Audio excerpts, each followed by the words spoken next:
This podcast is presented by the Prince George's County Memorial Library System. Hi, I'm Hawa. And I'm Darlene. And this is our podcast, These Books Made Me. Today we're diving into the other world with Neil Gaiman's Coraline. Friendly warning as always, this podcast contains spoilers. If you don't yet know who's trapped in a snow globe, proceed with caution. We have a special guest joining us today. Would you like to introduce yourself? Hi, I'm Johnny Gordy. I'm a librarian at the Upper Marlboro Library. So was this everyone's first time reading? And if not, how did this reread compare to your memories of reading it when you were younger? So as always, this was my first time reading it, but I'm actually really glad I got to read it. It was a really cute, it was a good story. It was a good story. I'll leave it at that for now. You'll get more of my feelings as we get into the discussion, but yes. Yeah, no, this was not my first time reading it, but I didn't read it during, I guess, the time that I would be like the target audience for this. I read it after the movie because I was really curious about it. So by that point, I was in college, maybe I was like starting college. So I don't think I had the mindset of like a child reading it. And I feel like I wish I did so that I would know how I would have responded to it as a child. But I really enjoyed it when I read it, and I enjoy it on reread as well. So this was also not my first time reading it. I read this book for the first time like right after it came out. I think I was a senior in high school, or maybe like the summer between senior year and my first year of college. So I also wasn't reading it really as like a child, a true child at 9 years old, I guess. And I reread it, to prepare for today. And I mean, it totally holds up. And I love it so much. All right, so now we're going to get some author info from Johnny. Yes. Okay. So Neil Gaiman is one of my, this probably shouldn't be part of the bio, but he's totally one of my favorite authors. No, it must be noted. Yeah. But Neil Gaiman is one of the most prolific authors of our time. His works span all genres and enchant readers of all ages. He is a huge advocate for public libraries, and he uses his platform to fervently express the importance of a library to a community. One of my favorite quotes of his is he said, "I wouldn't be who I am without libraries. I was the sort of kid who devoured books, and my happiest times as a boy were when I persuaded my parents to drop me off in the local library on their way to work, and I spent the day there. I discovered that librarians actually want to help you. They taught me about interlibrary loans," which I just love. Especially the interlibrary loans. Right. Yeah. He started his writing career as a journalist and was tapped to write the biographies of the 80s band Duran Duran and of the famous author of The Hitchhiker's Guide to the Galaxy, Douglas Adams. While these books were well received, he does mention in one of his interviews that he learned quickly in his early career that it was more important to him to write out of excitement and joy than for money. And so some of his early major success was found in his Sandman comics, which are incredibly popular and super awesome. The Sandman series, it was the first comic ever to actually receive the World Fantasy Award for Best Short Story, and really any literary award ever, which is completely nuts. His novella, Coraline, that we're discussing today, won the Hugo Award for Best Novella and the Bram Stoker Award for Best Work for Young Readers, among many others. The majority of Gaiman's novels and stories have been adapted into television or movies, including Coraline. Many of his written biographies online are mainly a list of all his awards and commendations, which there are just so many. But one of the reasons why I love Neil Gaiman is when he writes his introductions to his books, or when he gives his, describes his own biography, his autobiography, I guess. He tells it in stories about his childhood, the people who made an impact on his life, like public librarians, and why he chooses to write and tell stories like he does, which is why he's truly one of my favorite fairy tale writers, and many others. So now Darlene is going to give us a little bit of a plot summary. All right, so Coraline follows the titular character through an adventure like no other. After moving into a new place with her parents, Coraline, with her sense of adventure and wonder, goes exploring, finding things to occupy her time while her parents are too busy to pay her much attention. She soon grows bored and eventually fixates on a door in her home that seemingly leads to nowhere. That night, however, she opens the door again and finds it leads to a world much like her own, with versions of adults from her own world with notable differences, such as the inhabitants having buttons for eyes. Her quote-unquote other mother offers Coraline the attention, mystery, and adventure she yearns for in her own world. But not everything is as good as it seems, and soon Coraline has to find the courage to save herself, her parents, and a few souls she's met along the way from an evil, conniving beldam who seeks to keep Coraline in the other world until she wastes away into nothing. Thank you so much for that plot summary, Darlene. All right, now let's get into a little bit of discussion. So my first question for y'all is, how do you think that this book held up? Was there anything in it that seemed like it was problematic that stood out to you? Or do you feel like there were things in it that may have aged the book a little bit? I'll let y'all think on that for a little bit. Or just in general, how the story held up. Yeah, I think this just goes back to when we were talking about when we first read it. I just wish that I was a child, like reading it again, or that I could have gone back in time and like read it as a child, because I think that the age at which you read it really informs the reader. And I think he said in interviews before that like adults tell him how scary it is and how they're scared to like give it to their kids because they don't know if it's maybe too spooky for them, but that kids have gone up to him and said that it's like a wonderful like fantasy-filled adventure and they like love it. And yeah, and I think he maybe was quoted as saying that he thinks it's because adults know the danger present in it in a way that like kids don't. And so, yeah, I mean, I was like reading it and I'm just so like very aware of just how much danger Coraline is in. Yeah. And I feel like for her, she's like tackling everything like as it comes. Whereas you're like, why are you there to begin with? So yeah, I wish I had read it as a child, especially because like also as an adult, you're conceptualizing like her bravery and like how it's coming about. But like as a child, I don't know. I feel like is. Yeah, it just is, right? She just is brave in that moment. So yeah. I feel the same way. I mean, I wish I had been 9 like Coraline when I read the book for the first time. But what was something that I took from this book, rereading it, and when I read it the first time, was the relationship with her dad. Mm-hmm. You know, throughout the book, like she has the other dad, and you know, but the dad in the story, like he's busy and he, you know, can't take a lot of time during the day. But the other instances that she mentions in the book of him cooking for, you know, her family, these recipes that she calls them, you know, but like that is like, you know, a sign of love. To feed you is to love you. Like he makes time to spend with his family. She tells the story about, you know, being brave in the face of danger, and the story of her dad and, you know, the wasps, which I'm sure we'll touch on later. But that was something that like I just noticed in the first time I read it and after, where it was like, just the relationship that she had with her real parents, like, wasn't a bad one. You know, like, I think that was like a lot of when, you know, I would talk about it with other people, like throughout the years, it was like, oh, well, her parents were like negligent. And it was like, not really. It was summer and they were busy. That's literally like how every story like starts, you know, It's like a bored kid that goes to try and find some adventure. So it definitely holds up. It like works on so many levels. 2 things can be true. You know, the grass isn't always greener. I mean, there's just like all of these things that he just creates this world that is familiar, but like completely unique. It's just awesome. He's awesome. Yeah, I don't really have anything to add to that. I do think that it holds up very well. And there was nothing. And because I knew that we were going to ask this question, of course, in my mind, I'm always wondering, like, is there something that they maybe could have just not included in there that may have been seen as like possibly like problematic? But to me, there was nothing in the book like that stood out to me, which is probably one of the few books that we've touched on that just didn't have anything that somebody could probably pull out and be like, well, maybe you shouldn't have said that.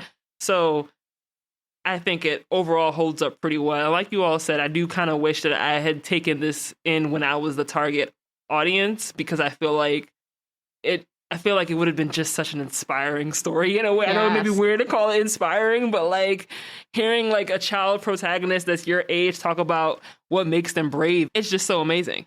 So we can get into a little bit more of the discussion. I think since I'm already kind of talking about it, I think bravery is one of the first things that I wanted to touch on.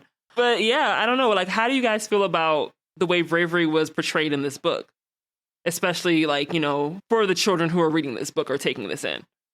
Honestly, I think it's so straightforward and it's just amazing. Like she says at one point, I'm not scared. And then she's like, I'm not scared. She makes it a statement. She remembers times of like, fear doesn't equal cowardice.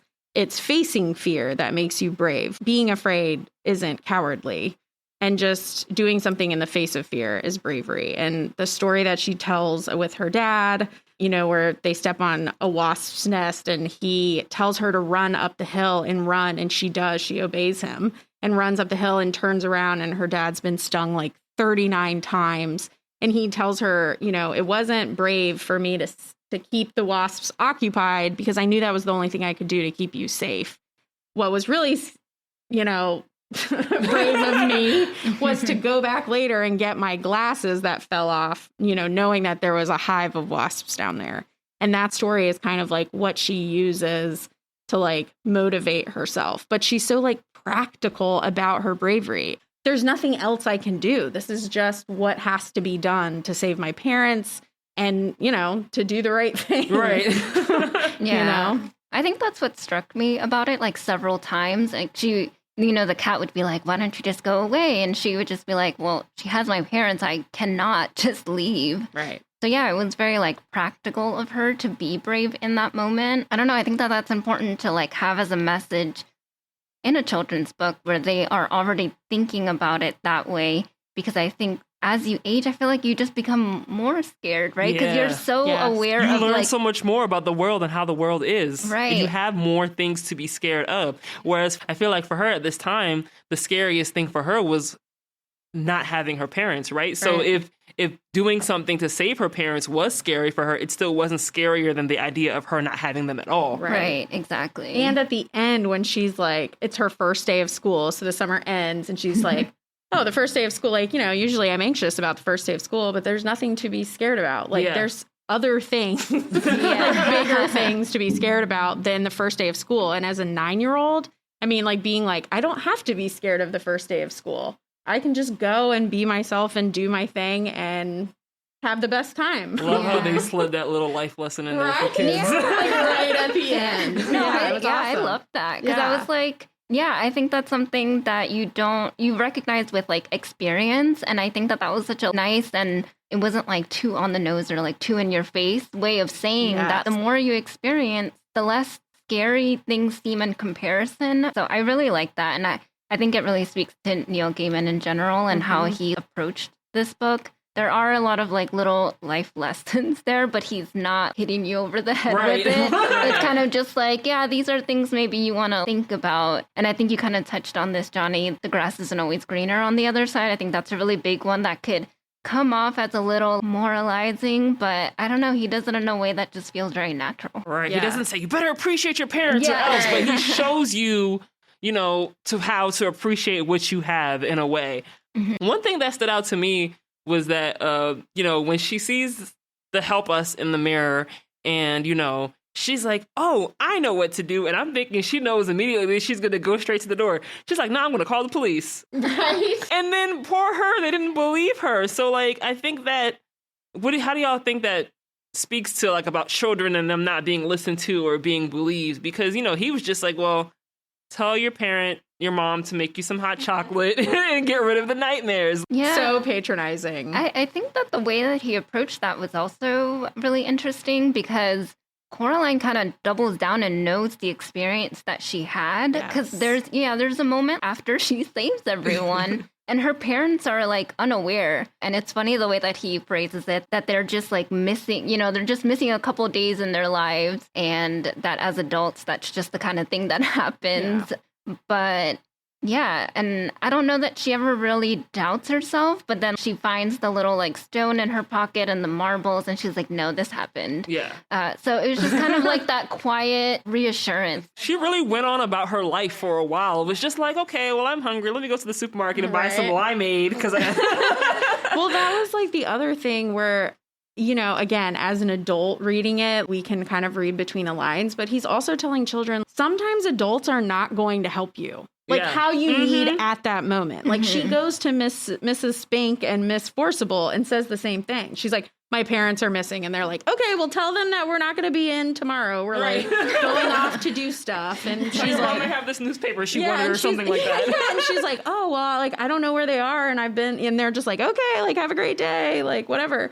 And then she calls the police and it's sort of the same, like, okay, yeah, the beldam with the scary fingers. Yeah. Like, and so it's like, you're not always going to be listened to and you're going to have to sometimes be self-reliant. And I love that she didn't doubt herself. Exactly. Though. There was never a moment of doubting herself, which I feel like as a child reading this, you know, you never know what a child that's reading this could go through. So it kind of, I think, reinforces the idea of you may be going through something. You may be trying to tell people in your life that this is happening, but don't doubt yourself or don't doubt that this is what you're going through or the seriousness of it if it's something that's important to you. Yeah.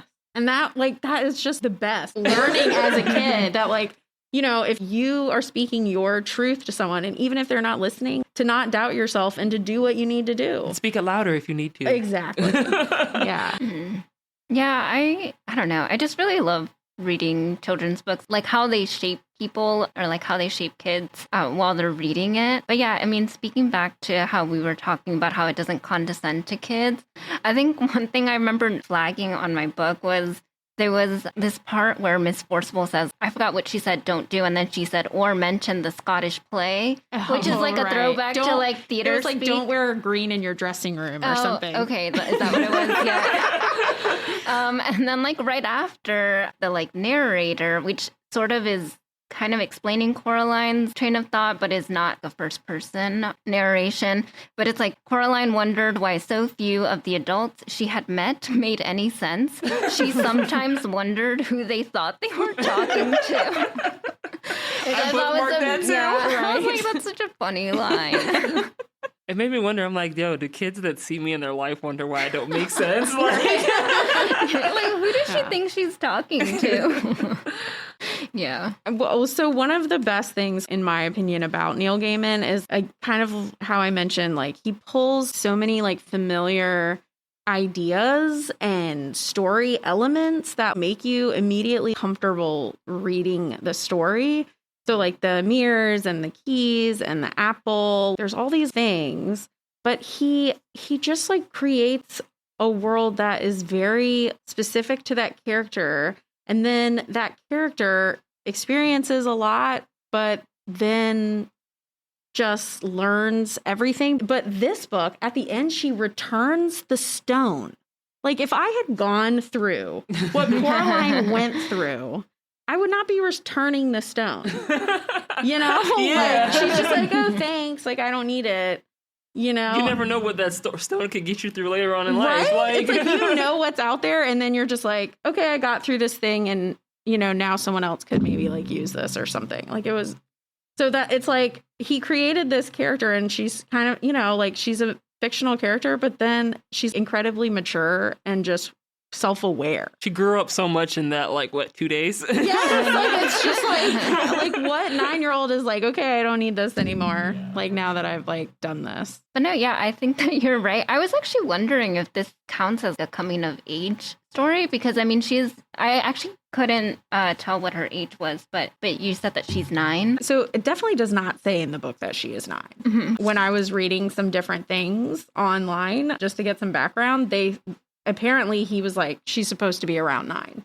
Oh, okay. Yeah, because I think it reads very much coming of age, and especially like I think it's also the little like lessons that Neil Gaiman adds in it, where it's like these are the things that you have to like figure out for yourself. Which, yeah, it's always nice to like have this character that maybe to everyone else doesn't seem like much, you know, that she would be so self-reliant and brave. But yeah, in the end, she really gets that quiet self-assurance to the point that in the final pages of the book, she like corrects everyone on her name because everyone in the flat just keeps calling her Caroline. I was even calling her Caroline when I was reading it aloud. I got it right by the end of the book, though. How do you all feel that Coraline is as a role model for young girls, or really any young children reading this book? Oh my goodness. Well, I definitely think that she is a role model for young girls. And like, to touch on the bravery thing again, I mean, obviously she's brave, competent, self-reliant. She's confident in herself. She's practical, logical, you know, and she's also empathetic. Like she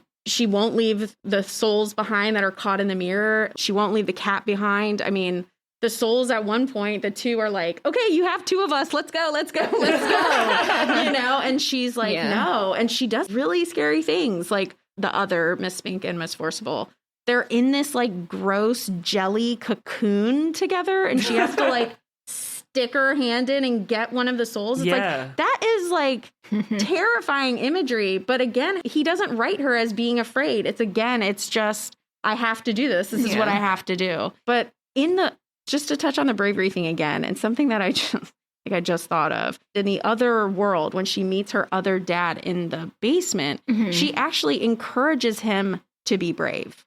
She's like, you can be brave. And he's like, I can't. Yeah, I flagged that too when I felt kind of sad. Yeah.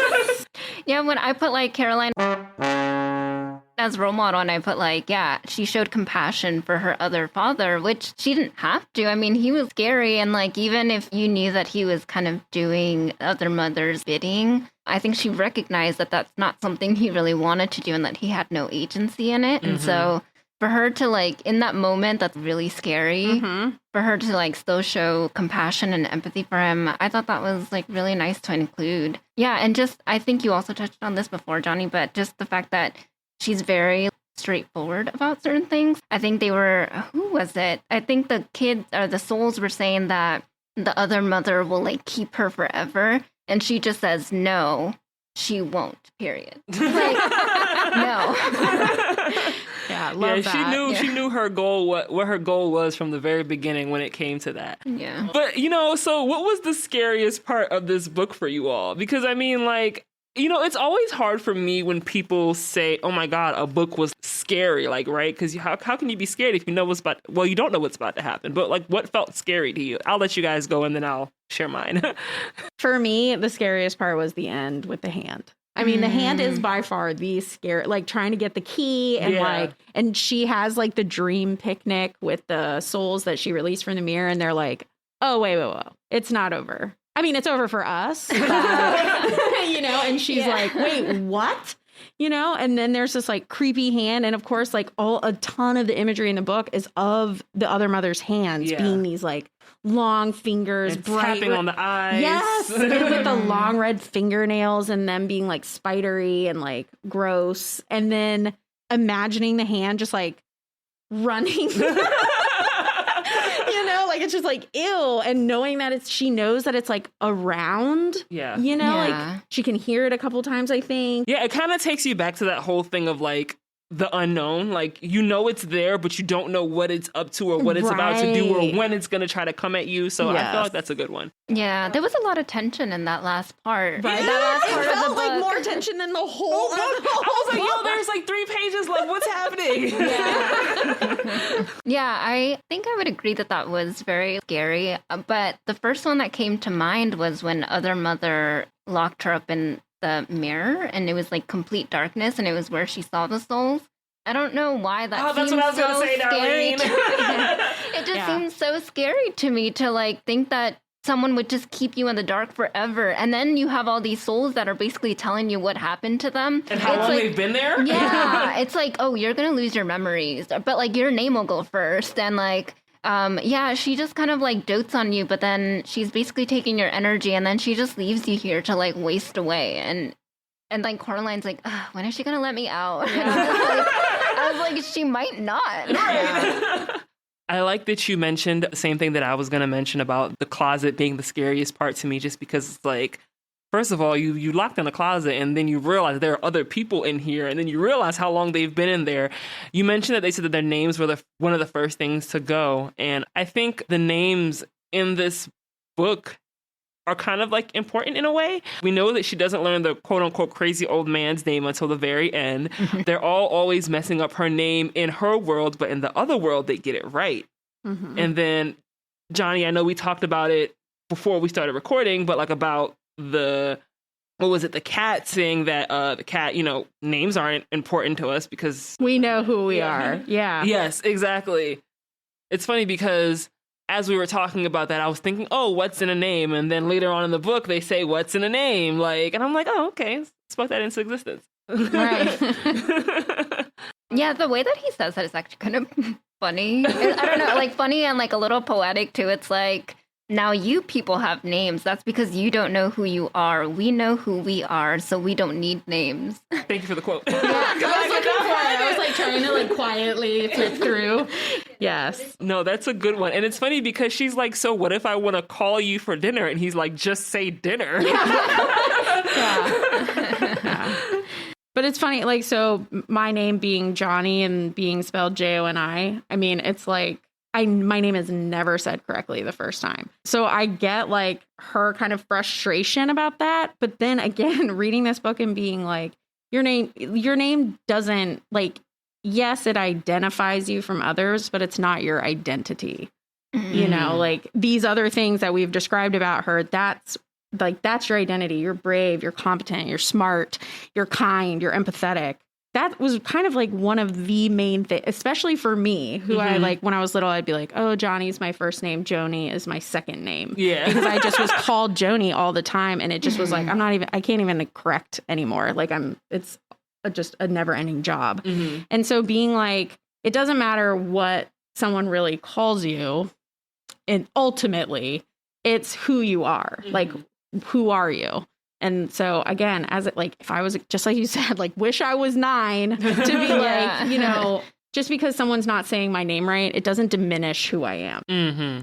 And I like that they made that point, but she still was correcting people throughout the book. Yes. Like, I like that it wasn't like, oh, you can just let people call you whatever. Yes. It's like, oh no, that doesn't make you who you are, but you can still say, this is this is me, you know? Right. Yes, exactly. I love it. Yeah. And I do like that the book constantly reinforces that she is who she is, despite all the things that make her kind of feel like she's walking on uneven ground. And part of that is like when they mispronounce her name, but then it was like even when she was in the other house where she woke up and she was in her other room, and it said that she felt like dislocated and that she wasn't entirely sure who she was. And oftentimes like form your identity by like all the things around you, and when they aren't there, when they aren't these like markers that, you know, you do feel a little like uneven and unsure, but she still regains kind of that bravery that propels her to still look for her parents and like get out. Yeah. Oh my goodness, I just love Coraline so much. Yes. Yeah, I guess to like go back to the main question, it's like, yeah, I think she's actually a really inspiring character for kids to kind of just see everything that she goes through and kind of find a lot of meaning in it. Mm-hmm. Yeah, Johnny, I know one of the things that you mentioned that you liked about the book was that you felt like Neil Gaiman is just kind of like the modern fairy tale, like modern Grimm of our time. If you wanted to tell us a little bit more about that, because I feel like, you know, you seemed really passionate about it. I do. I love Neil Gaiman too so much. So my dad was in the Navy. I was a Navy brat, and I grew up for a short span of time in England. And so a lot of Neil Gaiman's works being set in England, and then like the other fairy tale authors I think of as European, obviously, you know, like Hans Christian Andersen, the Brothers Grimm, Roald Dahl, J.R.R. Tolkien. But Neil Gaiman, he really does. He pulls from all of these just amazing stories. So like this time reading it, I really focused on the food aspect. You know, she talks about the recipes and the dad and like whatever. But then she realizes like in the other world that, you know, the food, what she was being fed was causing her not to see clearly. Wait, what? So I didn't catch that. Yeah, so that's why I love talking about the books with y'all, because y'all help me catch things I didn't catch. And so when she goes back, and they're like, "Well, you'll be back," and then when she goes back, she brings those apples with her. Oh, so she doesn't have to eat their food. So she doesn't have to eat their food. So here's the fairy tale apple. I mean, you know, like it's again all these like familiar things, but in a completely unique way. The black cat being vermin. You know, when in a lot of stories, the black cat is, you know, this kind of symbol of darkness and evil. And here's the cat who's actually her savior towards the end. He is the one that gets the rat with the key. Yeah. You know, and so he flip-flops a lot of these norms. And it's like, nothing is evil or good. Like there's no true good or bad with things like that. Yeah. You know, like cats, apples, bread. I mean, I don't know. It's just, he's just able to create a familiar world using others. I hate to say that because that kind of makes him seem like a plagiarist. As I'm like, he takes from others. But I was going to say, like, he borrows from, like, a long line of work. And I think that that's intentional because I think that he knows who his audience is, right? And so he knows probably that they're going to start reading all of these books. They're going to read, you know, like Alice in Wonderland and doll books and probably Narnia books. And so I feel like he's borrowing from, like, elements from all of these so that nothing in his book feels unfamiliar. right. And so there's no like disorientation kind of with that, you know, when you read Coraline, because I feel like everything else, you've seen it somewhere else, Right. even if like you're not consciously thinking that you did. So borrowing or kind of using it to his advantage to kind of place the reader where he wants the reader to be. Yeah, I feel like there are elements that you're just familiar with from being in different like fairy tales or stories like this, but he like makes them his own in that way. It's so funny because I kept thinking that the black cat was gonna like turn against her. Right. Like I was waiting for it, and then it didn't happen, and he ended up like saving the day, which was great. The best. And then she uses him too. Like she at the end he gets the key, but when she's in the other world and he gets scared, she picks him up and the cat is trembling because, you know, the house has fallen flat and there are no more exits, like secret exits for the cat, and the cat's like, we're done for. And she's like, no, it's fine, and picks the cat up. And granted, she uses the cat to like totally throw in the other mother's face. And she apologized later. Yeah. She's like, sorry, I mean, we weren't all going to get out. But like, you know, he's the savior sort of twice in a way, even though Coraline, you know, is ultimately the true hero of the book, obviously. One thing that I thought was interesting that I don't know if I fully like processed in my head was the whole replacing the eyes as buttons things. Like, what is the other mother exactly? Yeah. Like, I don't know. What kind of creature are they, I guess? I don't know. So the souls, I think, so when we were talking prior and we were sort of like, the other mother is all of a sudden called the beldam. And that I think started behind the mirror. And what's funny, so I looked up the word beldam. That's literally what I was about to do. And it's funny, it's like an old English word, bell for beautiful, and then damn for like damsel, like woman. But you would think, so beautiful woman, but then it actually is like grandmother, which then has been kind of morphed into a witch. And that's interesting in itself because, again, when she goes, she's like, oh, she, like the other mother looks like my mother. Yes, like she sees a beauty in, and then as it progresses, it's like, oh, okay, no. Yeah, like by the end, she's like, how did I ever think that this woman looked like my mother? Like, yeah. But yeah, I did the same thing. And I remember like the very short definition is an old woman. And then it was like a malicious and ugly woman, especially an old one, a witch. Yeah. So especially an old one. Especially an old one. Which makes you wonder how old she actually is, because if you think about, like, you know, she had those children that were in the closets. Like, how long had they been there? Like, what is the concept of time on this other side of the house? Right. Am I overthinking it? Possibly. But, you know. Well, so there's a part where she's talking to the cat and she asks, like, she's like, how did she find this? Or like, how did she create, like, kind of what's the backstory? And he's like, I don't know. Like, she found it, created it. Who cares? It's here. Yeah. And we have to deal with it. So, you know, it's kind of funny, too, because it's like, instead of wondering why and like trying to figure, it's like, let's be in the moment and get past what we need to get past, too, which is kind of a weird thought as well. Because I would definitely want to be like, so what's going on? Yeah. Like, who is this and why? Yeah, and even in the end, they don't explain it. Right.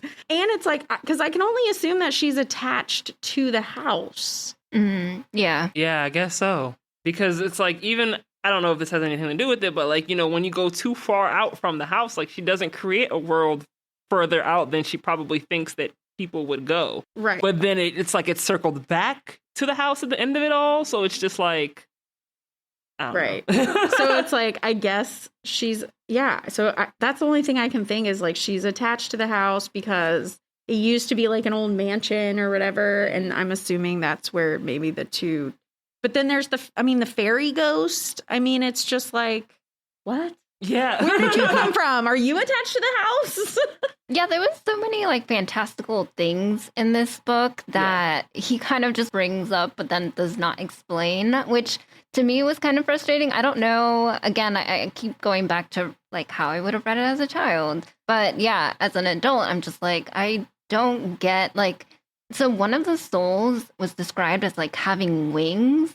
So when they're having this like little picnic before they cross over, Coraline notes that one of the souls has wings and that there's something on her looks like spider webs. Was that the and pale like, one? Was that the pale one? Yes. And that there's like silver in her blonde hair, and that, you know, at this picnic, they're all eating their favorite meals. And for her, it's like a plate of flowers. Yeah. And that's just like all it says. It does not explain it further. I had this like whole moment with like my coworker where I was like, I don't get it. I was like, I don't get why he would bring up this sort of mystical or magical child. And then we were like trying to figure out in the movie, she's not even this at all. I think she's a kid that wanted to be a ballerina or something. So it explains it differently, but it's just, one of those things that he just kind of lays there, but he doesn't really fully explain. It's like, this is just, she was some sort of weird mystically creature, or I don't know. Yeah, but is mystically a word? I was gonna say, like, I was reading it, I was like, is there supposed to be like a part 2 to this or something? Or like maybe because I was reading it like super fast, I missed something. But no, Johnny, go ahead. Well, so I feel like that's one of the best things about Neil Gaiman is it's just like, again, it's matter of fact. It's like fairies exist. Yeah. Boom, done. Fairies exist, you know? And it's like, oh, I love that. Because things are matter of fact, you almost kind of start to believe. And again, like you said, as a 9-year-old, and then that being that matter of fact, it just is. It's like, that is so magical. Yeah, pretty much whatever he didn't wrap up, it just is. Yeah, exactly.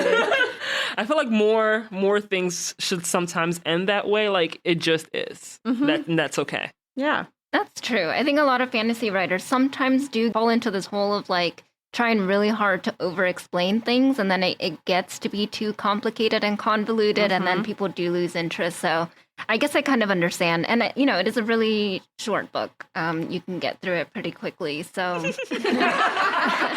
all laughing at me because I finished reading right before we started recording, as usual. That's how you keep the information fresh in your head. No, I agree. How I just wanted to like touch on, you know, Neil Gaiman does take influences from other books, but the main stories I feel like he takes from, children are the central heroes, like Alice in Wonderland, The Chronicles of Narnia, Hansel and Gretel. I mean, it's like all these kind of children that are their own heroes. And I love that. I feel like that, you know, he recognized reading as a child, these things inspired me. These things kind of put me on the path that I am now, and I can like return the favor to today's children. I even feel inspired, and I'm far from being 9. So so I definitely see that. Yeah. And honestly, this story was, before I went in, all I really knew about Coraline was the movie, and I hadn't even seen it. So I expected the story to be so much, like, I thought it was going to be one of those things where I was going to be reading and I have to read the page over and over to understand what was going on. But it was done really well, I think, in a way that didn't feel like it was being over explained. It just was. Yeah. And I think that speaks a lot to how Neil Gaiman writes. And what I really appreciate in his writing, because it could be very matter of fact. Like, I love the little parts that he sprinkles in to kind of give you a sense of Coraline's personality. Like, there was one where it was just describing her boredom, and it's like she counted everything blue, and then in parentheses it's 153, and she counted the windows 21. And I don't know, I just thought that was like a really fun little detail, but like it gave you a sense of who Coraline is. And then also like a tangent, it kind of reminded me of that like little debate that people were having. Are there more doors or wheels in the world? No, when she was doing it, I was like, yo, this kind of sounds like a fun game. I'm not going to like, it sounds very mindless to give to a child, but like, it sounds kind of fun. Like maybe if she was doing it with somebody else, she wouldn't have been as bored. Yeah. But yeah, and I think also the fact that he wrote it both tapping into his own childhood, but then writing it for his daughters, I think was a really interesting sort of line to be between, because it was just, I don't know, it's just like little things that I thought were funny when she's home alone because her parents have been taken by the other mother and she hasn't really figured that out quite yet. And she's like typing on her dad's typewriter in her story. I can't remember how it goes, but it's like, oh, and then she danced and danced until her feet turned to like sausages or something. But then the way that it's spelled sausages. I was trying to figure out what that was supposed to say. I was like, okay, this says supposed to say turn, but I'm like, what is it supposed to say? But yeah, just those little things that like reminds you like the protagonist is a child. But yeah, I mean, he's like towing the line definitely between an adult, like a father kind of writing this and, you know, kind of writing it from the perspective of his own childhood experiences. Because yes, like Hawa said, he based the flat on where he grew up when he was a child. And again, like Johnny said, was borrowing from probably a lot of his own, like the books that he read as a child as well. But then there are just like little things that it's like, yeah, dad wrote this. Like when it's like, oh yeah, you have to appreciate what you have. Yeah, like her parents are busy, but you know, they do love her. And it's, you know, please recognize that just because a dad may be busy does not mean that, you know, he doesn't love you. Right. Or like the grass isn't always greener. And yes, you may want adventure, but sometimes the mundane is just as interesting. Like we have to find interesting in the mundane. And the way that he wrote that at the end when she goes back to her own world and it's like the sky has never been so sky. Right. And the world has never been so world. So yeah, just like sprinkling in those little like, I don't know, like life advice. Yes, and even when, you know, when her dad, she calls her dad's recipes, which is so funny to me. She's like, I know you just used a recipe. And I'm like, how else is he supposed to cook? Like, but at the end, you know, she eats the recipe, even though she doesn't like it. It's pizza. But she's like, yeah, but, you know, I picked out the pineapples or something like that, which I think in a way is like, you may not, I feel like it's a lesson in a way, and I'm still trying to figure out exactly how to word it. But, you know, with life, you may not like all of it, but you take what you get, and then, you know. Yeah, I think it was symbolic. Well, I know it's just pizza, but I think it was symbolic. Pizza. Right. And also pineapples on pizza, controversial topic. Question mark. I'm going to say I like them. It has to be with other things. It can't just be by themselves. Yeah, that's true. That's true. I mean, the other big thing, and especially, like, definitely a dad-ism, you know, it's like, you're also getting everything you want. You know, as kids, it's just like, I want what I want and I want it now. You know, and it's like recognizing it's like, if you like getting everything you want doesn't really mean anything. Like none of the things that you get don't mean anything because you just get whatever you want. Especially if you know you're going to get everything you want. Exactly. And I think Coraline kind of touches on that. She's basically like, well, what fun is getting everything I want if I know I'm going to get everything I want? Right. Like it's almost like there's no, I mean, not to say that it's good to be disappointed sometimes, but it's just like, if you know you're always going to get what you want, it's just, And getting everything you want from your parents doesn't equate to love. Yes, because clearly the other mother claimed she loved her because she was giving her all these. She's like, yeah, we can have all this fun and da-da-da-da-da, but sometimes it's okay to just not. And Coraline like finds her strength like thinking about her parents. She thinks about, you know, the time her mom was like helping her learn to ride a bike and she fell but got back up. I mean, it's like she recognizes her parents can't physically help her in the moment, but then she does go back and like, these are things that will help me moving forward as, you know, like you said, coming of age is like as an adult and moving into teen year and all these things is like parents do, you know, they teach us things that we don't always think about until we have to.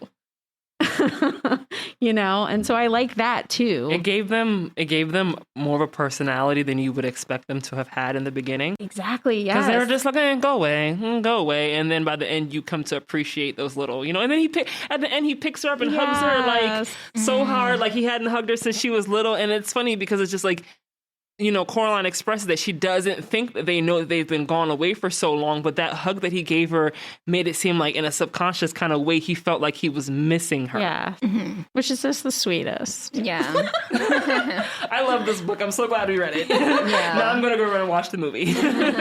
I will say that from one of his interviews, he did say that one of the reasons why he likes to write things that are a bit more scary is where there are monsters, there are miracles. And I think that was like really sweet, because I was like, yeah, in Coraline, I feel like she didn't really appreciate what she had until she recognized that it could possibly all be taken away from her. And then also, like, even just the way that maybe as a child she wasn't really thinking about love or the differences in love. Mm-hmm. And then after this, kind of came to a conclusion that there was sort of like different types of love, and that it was her parent, like her actual parents' love that she was striving to, I guess, protect, versus like the other mother who I think she said, I do believe she loves me, but only insofar as what she can get from me. As a possession. Yeah. And so then as soon as I've wasted away like these other souls, like I'm no one to her.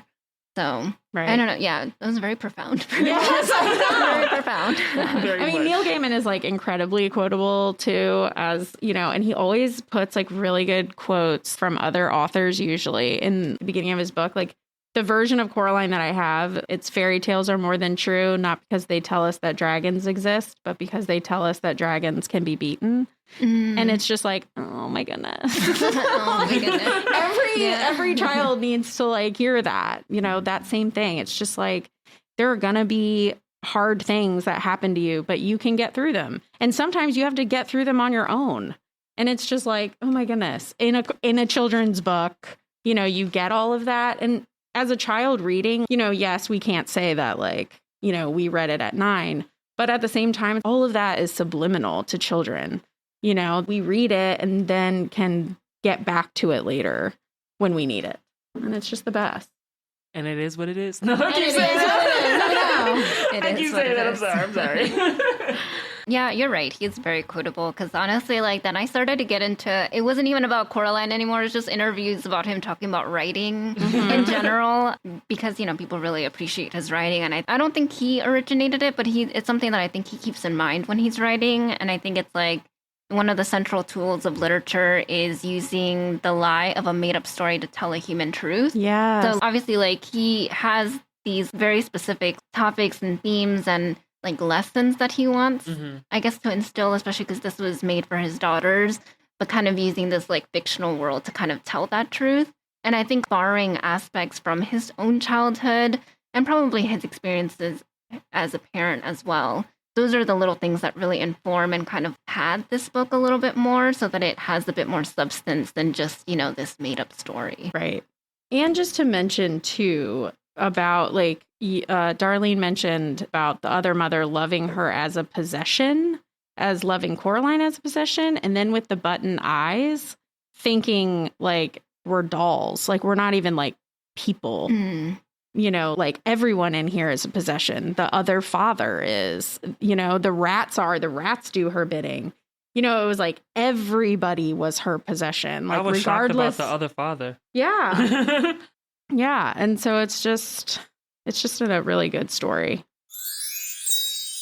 Each episode, we are heading into the library and talking to you. Well, not you, but people like you right here in the stacks. Today, we want to know about something they had to be brave about as a child.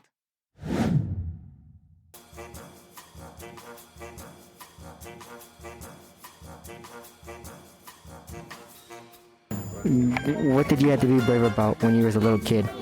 Talking to strangers. Sleeping in the dark. When I was a child, I used to go to my babysitter's house. He had like 3 pit bulls, and I was afraid of dogs.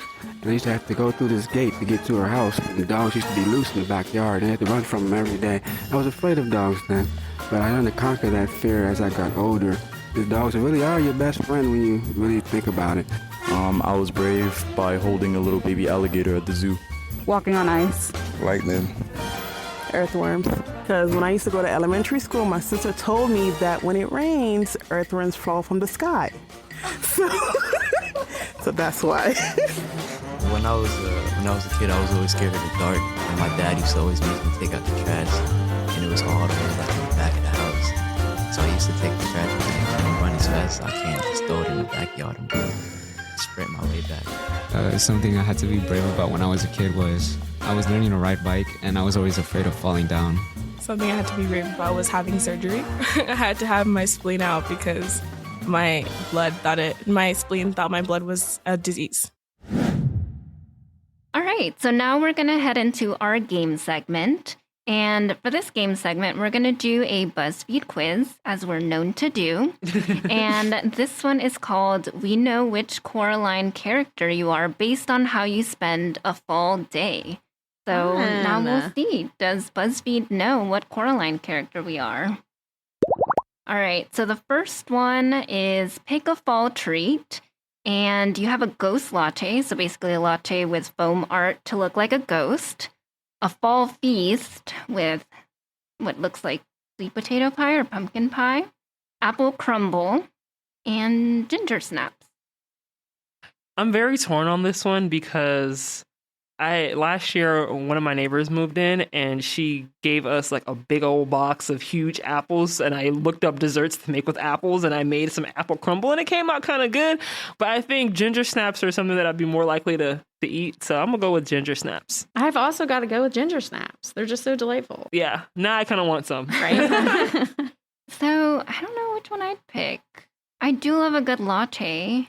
The ghost is so cute. Yeah, I was going to say I don't know that I've ever had it with any latte art. Yeah, we'll go with ghost latte, or I'll go with ghost latte. All right. Next one is, what outdoor activity will you do? Is it a bonfire, hike, scary corn maze, or apple picking? You know, I know which one I'm not doing, and it's hiking because that sounds very tedious. I'm torn because all the other three options sound really cool. I've only ever done a bonfire, but also a scary corn maze or apple picking sounds fun. So, if I'm spending a fall day, I guess I'm going to go with bonfire since that's what I've actually done before, but apple picking sounds fun too. It's a close second. I'm going to have to go for the tedious hike,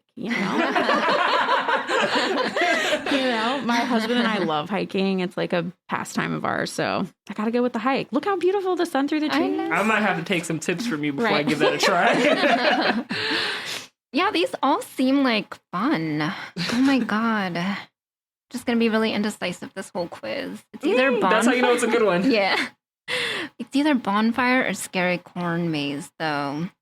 I think I'll go with the scary corn maze. So the next question is, after pumpkin picking, what will you carve into it? So first one is a scary face, creepy spiders, a happy face, or a smoky face, which I guess you would just put like smoke in the jack-o'-lantern, not the smoke come out menacingly.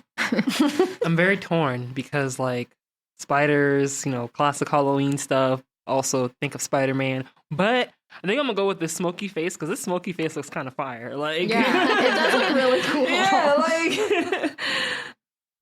this one is hard for me. I feel like my jack-o'-lanterns are always between a scary face and a happy face. So it's like it's whatever I'm feeling in the moment. Exactly. I think I'll go with scary face. Yeah, I think I'll go the opposite and do happy face. Next question. What costume would you pick? A witch, a face mask, a fairy princess, or an animal? That animal looks really scary. I'm gonna go with fairy. It is really scary. It's like the Donnie Darko rabbit. Yeah. It's like, what? I'm gonna go with fairy princess. And I was also trying to figure out what I'm gonna be for Halloween this year, and that might be a contender. So thanks, BuzzFeed. I guess I would probably, I don't know. I guess I would be an animal. I think I'm going to go with witch. What indoor activity would you like to do? Fall baking, fall decorating, being cozy, or taking fall pictures? Okay, I just want to say that, why are you taking fall photos inside? I feel like fall photos would be more so taken outside because of all the leaves. Yeah, no, you're right. It's such a hilarious indoor activity. Yeah, like I'm gonna go with fall baking. I'm not great at baking, but I like baking. Yeah, same. Being cozy, how is that even an activity? Sorry. I'm gonna let y'all go ahead because I don't know if that's what y'all gonna pick. Cozy. I gotta go with fall baking too, honestly. Yeah, I think that 3 for 3. I'm Yeah. doing fall baking. Because all the other options suck. Right. I know. So this is the last one, but I'm kind of curious, like, who would you just not want to get on this quiz? The other mother. Okay, It's same. funny. I have to say the other father would be my like least wanted character. Okay. Because like you expect the other mother to be like bad, but there was always this little bit of sympathy for the other father. Yeah. But then at the end he's like, I can't be brave and I'm gonna like try to eat you in my worm form or whatever. So I think he's the worst. He's actually the worst. A Johnny take. All right. Yeah. So the last one is lastly, pick a fall outfit vibe. So the first one is simple and it's someone in a like orange and black striped shirt and overalls, like denim overalls. Then there's comfy. So someone holding like 3 chunky sweaters. Quirky. I guess plaid pants are quirky. And last one is eye-catching. So someone with like a jacket that's like bright red. I'm going to go with comfy because around fall time, it starts to get real cold, in my opinion, depending on when it is. And I just want to be comfy for real. Also, like, as a librarian, I love a good cardigan. Like, I got one on the back of my chair right now. So comfy for me.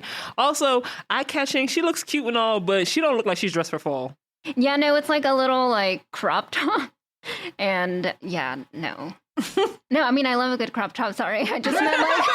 No, I also love a good crop top. But this is the skirt. Yeah, as it's getting cold, I'm like, yeah, that's when I retire my crop.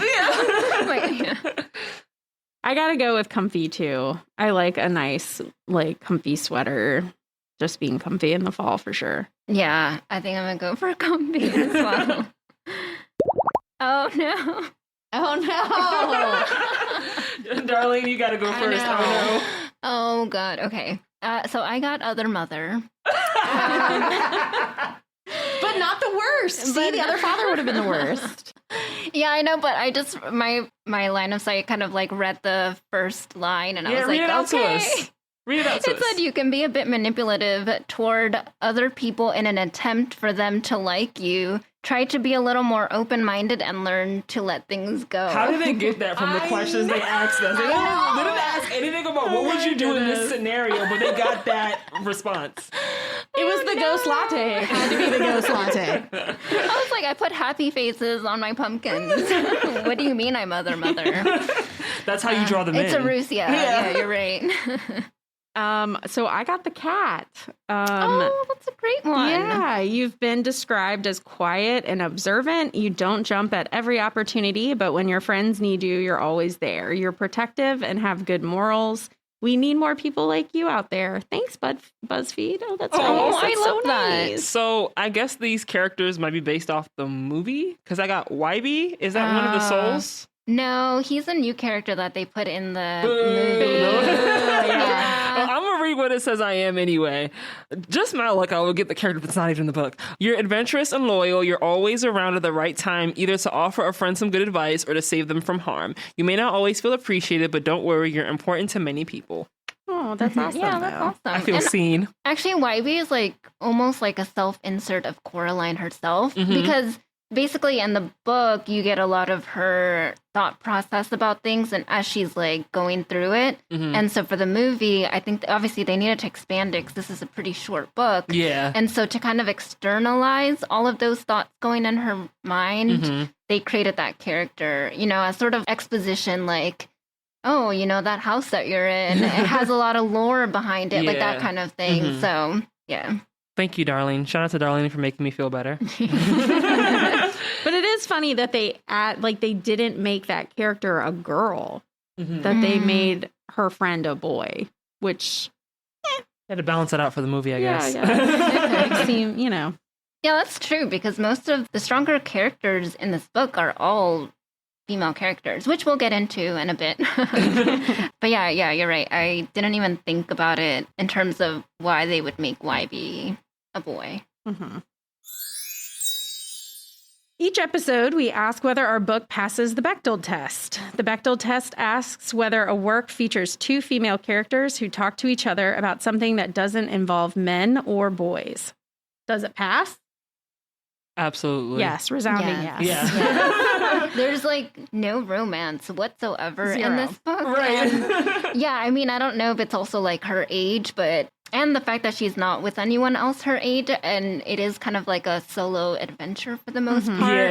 Yeah. There's really no opportunity for her to talk about boys or romantic interests or anything of that sort. It's just her trying to survive. Yeah, like the only other guy that she's really talking to anybody about is when she's talking to other mother and she's like, where are my parents? So it's not like it's just where's my dad, it's where's my parents. Like, yeah. Right. Yeah. Well, that's it for this episode of These Books Made Me. Join us next time when we'll discuss a book about a girl who has a cook who is a fairy godmother. If you think you know which book we're tackling next, drop us a tweet. We're at PGCMLS on Twitter and hashtag These Books Made Me. You can also send us your questions at thesebooksmademe@pgcmls.info. For historical deep dives and read-alikes, check out our blog, which is linked in the episode notes.